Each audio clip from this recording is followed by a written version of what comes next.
പഴയ വാഹനങ്ങൾ ഓടിക്കുന്നവർ ശ്രദ്ധിക്കുക, ഉപകാരപ്പെടും. ഒരു പക്ഷേ നിങ്ങൾക്ക് ഉപകാരപ്പെടും. അതായത് E20 പെട്രോൾ അടിച്ചാൽ നിങ്ങൾ ഈ കാർബറേറ്റർ അടിച്ചു പോകണ്ടെന്നാണ് പറയുന്നത് പഴയ വാഹനങ്ങളുടെ. പുതിയ വാഹനങ്ങൾക്ക് കുഴപ്പമില്ലെന്ന് പറയുന്നത് എനിക്കറിയില്ല. അപ്പോൾ പഴയ വണ്ടി ഓടിക്കുന്നവർ ഒന്ന് ശ്രദ്ധിച്ചാൽ ഒരു പരിധി വരെയൊക്കെ നമുക്ക് ഇതിൻ്റെ ആയുസ് കൂട്ടാം. ആയുസ് കൂട്ടാമെന്നേ എനിക്ക് പറയാൻ പറ്റുള്ളൂ. അതായത് 1 ലിറ്റർ പെട്രോൾ അടിച്ചു കഴിഞ്ഞാൽ 20%, അതായത് 200 മില്ലി അതിൽ എത്തനോളായിരിക്കും. ബാക്കി 800 മില്ലിയാണ് ശുദ്ധമായ പെട്രോൾ ഉള്ളത്. അപ്പോൾ 5 ലിറ്റർ അടിച്ചാൽ 1 ലിറ്റർ പെട്രോൾ എത്തനോളായിരിക്കും അതിൽ.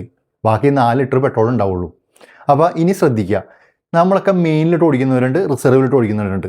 റിസർവ് ശരിക്കും പറഞ്ഞാൽ ഒരു വണ്ടിയുടെ ചിലപ്പോൾ 1.5 ലിറ്റർ ഉണ്ടാവും, ചിലപ്പോൾ 2 ലിറ്റർ ഉണ്ടാവും. പലരും പല കപ്പാസിറ്റി ആയിരിക്കും ടാങ്കിൻ്റെ. അപ്പോൾ ഇനി മുതൽ റിസർവ് ഇട്ട് ഓടിക്കരുത്, മെയിനിലിട്ട് ഓടിക്കുക.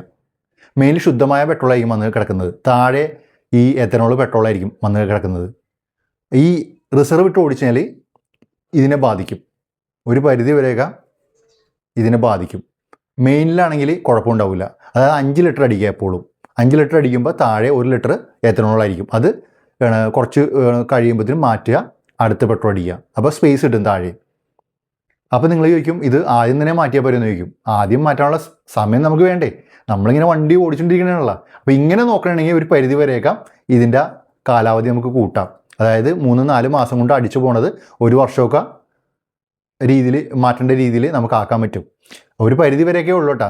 പിന്നെ സ്പീഡ് പെട്രോൾ അടിക്കാം, പ്രീമിയം പെട്രോൾ അടിക്കാം, അതിനൊന്നും വലിയ കുഴപ്പമില്ലെന്നാണ് പറയുന്നത്. അപ്പോൾ ഇങ്ങനെ ഒന്ന് നിങ്ങൾ ടെസ്റ്റ് ചെയ്ത് നോക്ക്. എപ്പോഴും റിസർവിലെ പെട്രോൾ ഉപയോഗിക്കാതെ മെയിനിലെ പെട്രോൾ മാത്രം ഉപയോഗിക്കുക. ഓക്കെ, ശരിയല്ലേ പറഞ്ഞത്?